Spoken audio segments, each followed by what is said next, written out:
কেউ বাজালেন শাঁখ, কেউ উলুধ্বনি, কেউ বা ব্যস্ত ফুল ছড়াতে। বিরোধী দলনেতা শুভেন্দু অধিকারী এবং শঙ্কর ঘোষ সন্দেশখালী পৌঁছতে কার্যত সেখানকার পরিস্থিতি বদলে গেল এক লহমায়।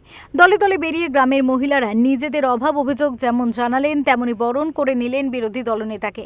এর আগে সন্দেশখালী যেতে পরপর দুবার বাধা পেয়েছিলেন শুভেন্দুরা। শুধু শুভেন্দু কেন, এখনও পর্যন্ত কোনো রাজনৈতিক বিরোধী দলকেই পুলিশ প্রবেশ করতে দেয়নি। তবে হাইকোর্টের অনুমতি নিয়ে সব বাধা সরিয়ে মঙ্গলবার প্রথম সন্দেশখালীর মহিলাদের সঙ্গে কথা বলতে পেরেছেন বিজেপির দুই বিধায়ক। এদিন ধামাখালীর ঘাট থেকে নৌকায় চড়ে সন্দেশখালীর ঘাটে নামেন শুভেন্দু অধিকারী। এরপর টোটোয় চড়ে প্রথমে গ্রামে প্রবেশ করেন, তারপর হেঁটে হেঁটে গ্রামের মহিলাদের সঙ্গে কথা বলেন। বিরোধী দলনেতাকে দেখে ঝরে পড়ে পুষ্পবৃষ্টি। এক মহিলা এগিয়ে আসেন বিরোধী দলনেতাকে দেখে, অঝরে কেঁদে ফেলেন। অভিযোগ করেন, শিবু উত্তমরা বাইরের থেকে লোক ধরে এনে আমার স্বামীকে এমন মেরেছে যে ও এখন পাগল হয়ে গিয়েছে।